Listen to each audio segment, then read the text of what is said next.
नमस्कार आपण माने देखुछंती एमएन ओडिया न्यूज। आज आसंतु देखिबा मयूरभंज जिल्लार बारिपदारु आसुथिबा एक गुरुत्वपूर्ण खबर जिउठारे झारखंड मुक्ति मोर्चा पक्षरु प्रदूषण विरोधरे जोरदार पदयात्रा देखिबाकु मिलिछि। भिडियोटिकु स्किप न करी संपूर्ण देखंतु एवं जदि आपण नूतन दर्शक तेबे चैनल को सब्सक्राइब करिबा सह शेयर करिबाकु भूलिबेनी। बारिपदा तारीख 24 मार्च मयूरभंज जिल्लार बारिपदा पौराणंचଳରେ मयला खादानରୁ निर्गत विषाक्त भुआ विरोधरे झारखंड मुक्ति मोर्चा बा जेएमएम पक्षरु एक विशेष पदयात्रा आयोजित करा जायथिला।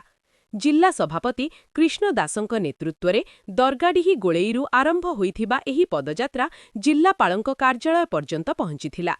एही पदयात्रारे शताधिक स्थानीय नागरिक महिला और पुरुष जोगदेई दुईटी मुख्य दाबी उठाइथिले। प्रथम दाबी रघुनाथपुर अंचଳରେ थिबा मयला खादानରୁ निर्गत विषाक्त धुआं स्थानीय लोकଙ୍କ स्वास्थ्य उपरे गुरुतर प्रभाव पकाउछि।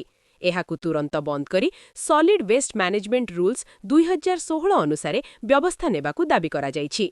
द्वितीय दाबी बारिपदार 15 नंबर वार्डरे थिबा पोखरीर दयनीय अवस्थाकु सुधारी पुनरुद्धार करिबा सह गाधुआ तुठ निर्माण करी लोक प्रयोजनीय करिबाकु दाबी होइछि।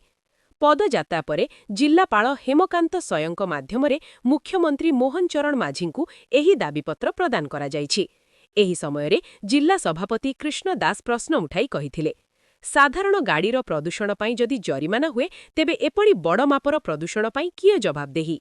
एही कार्यक्रमरे राजा हेम्ब्रम, तरेन सेनापति, सुजित बेहेरा, अभिषेक दंडपात्र, सबिता गछायत, गीता बाग और पिंकी बिंधाणी सह अनेक कर्मी उपस्थित थिले। एहा थिला आजिर एक मुख्य खबर बारिपदारु। एपरी अधिक स्थानीय और गुरुत्वपूर्ण खबर पई देखु थांतु एमएन ओडिया न्यूज। भिडियोटी भलो लागिथिले लाइक करंतु, शेयर करंतु और चैनल को सब्सक्राइब करिबाकु भूलिबेनी। नमस्कार। मैनेजमेंट रूल कहूची 2016 से अनुसार मोया खादान काम करू नाही ता पई दायी के जे दायी ता ऊपर कार्यानुष्ठान ग्रहण करा जाऊ।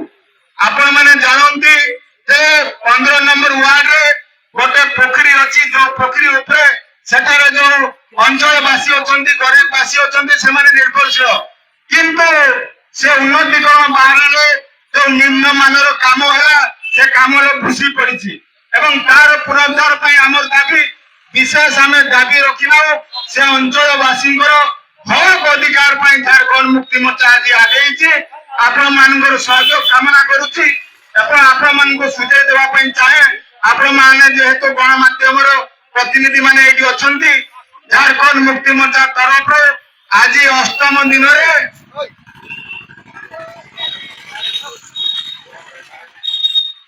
आपन को परिचयटा मो नाम तरेन सेनापति झारखंड मुक्ति मोर्चा बारिपदा नगर सभापति। आज एठी एते लोक आसी कोन एकत्रित हबार कारण का आज आमे एकत्रित हबार माने जे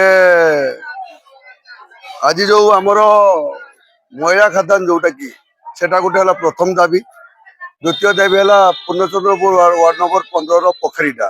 तो हमर महिला खादान रो दाबी कोन मयला खादान दाबी एया जे आमे सबु दिन देखुचु सेठी जो निया लगई दउचंती माने अहरह हेकरी एई भलिया धुआं होउची जो धुआं माने रास्ता ट्रांसपेरेंसी हेई पारु नै माने एकटर लोक सेकर को देखि पारनांती एवं से जो मयला खादान धुआं जो जेते मात्रा रे व्यापुची से अंचले से धुआं बाजिबा द्वारा लोक रोगर आक्रांत होउचंती।